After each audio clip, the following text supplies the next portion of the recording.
बिना ज़मीं के बीज बोए तू कैसे फल खाएगा, अगर औरत ही ना हो समाज में तो ये समाज ही बर्बाद हो जाएगा।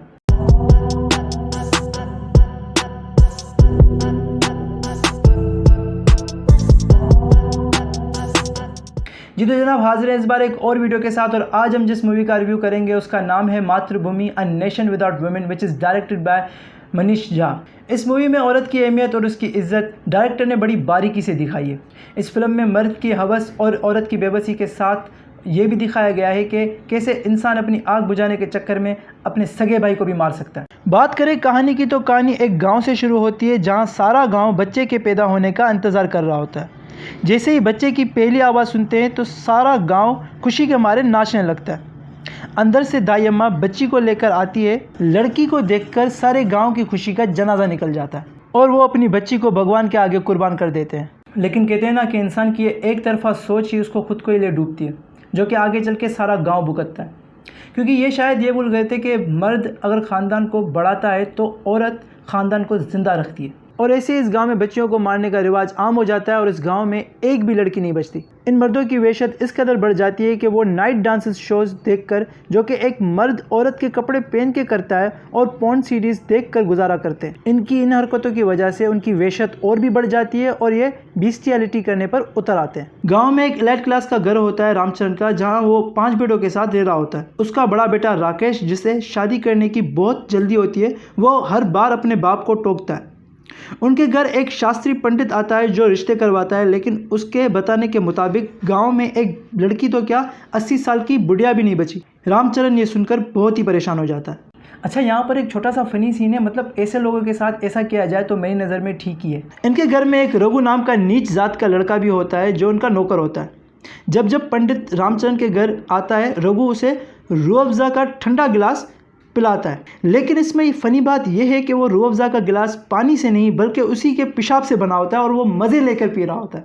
खैर कहानी आगे बढ़ती है तो नदी के उस पार पंडित जाता है और वहाँ उनको एक मधुर आवाज़ सुनाई देती है।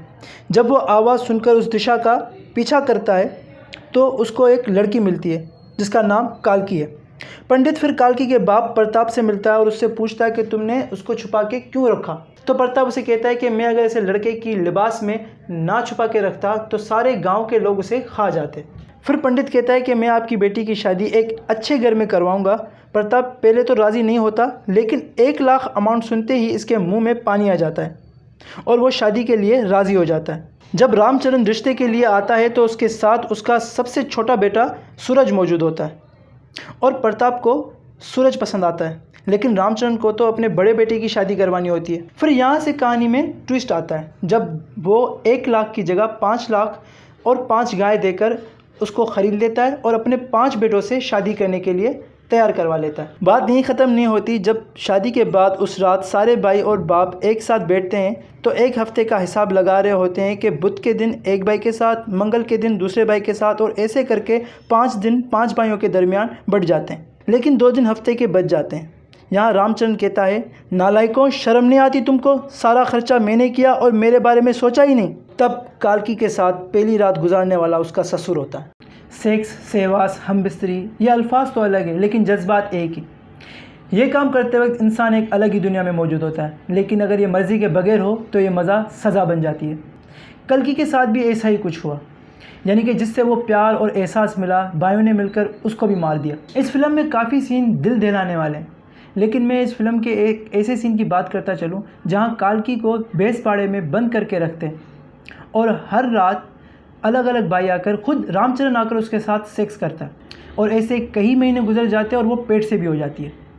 ये स्टोरी अपने समाज का एक ऐसा पहलू खोलती है जिसे नज़रअंदाज करना बेवकूफ़ी है, यानी औरत के बगैर इस दुनिया में रहना ना रहने के बराबर है। तो ये रहा हमारे आज का रिव्यू। उम्मीद है कि हमारा रिव्यू आपको अच्छा लगा होगा। अगर हमारा रिव्यू आपको अच्छा लगा तो प्लीज़ लाइक, कमेंट, शेयर और सब्सक्राइब करें।